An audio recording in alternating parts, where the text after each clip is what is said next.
We know there's an apathy and resistance in the workplace today.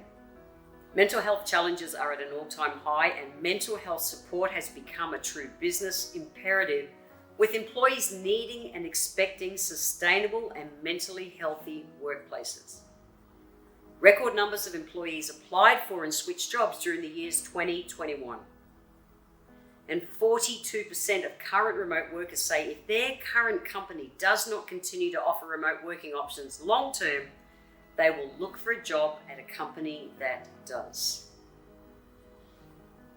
Asynchronous communication is now the world's biggest medium-sized problem, and people are wanting to respond and act on their terms.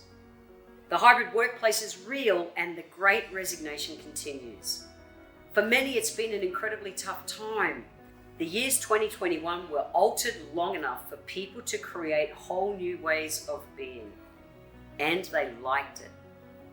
That past unspoken but felt pressure to respond immediately had disappeared. They want to focus on outcomes and not the past pageantry of productivity. They worked from home, reduced their commuting time. They had more time for the simple things like family, exercise, and healthier meals. Priorities and the feeling of more, not less, has them not wanting to go back to that same restrictions of the past work environment. They were able to breathe again, and yet also felt isolated and alone. Like us, nature is constantly evolving, not stagnant. So what's next? The uncertainty today amplifies the need for the workplace to evolve through this time of hybridization. We get to navigate the new environment.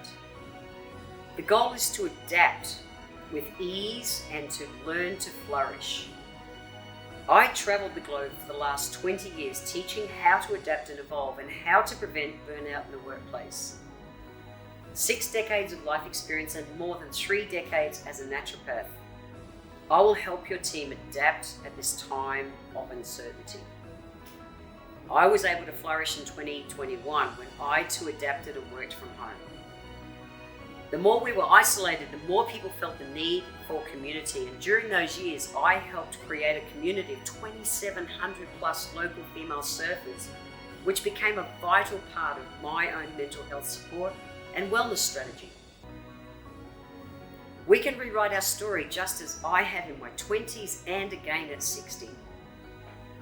Like Jon Kabat-Zinn says, you can't stop the waves, but we can learn to surf.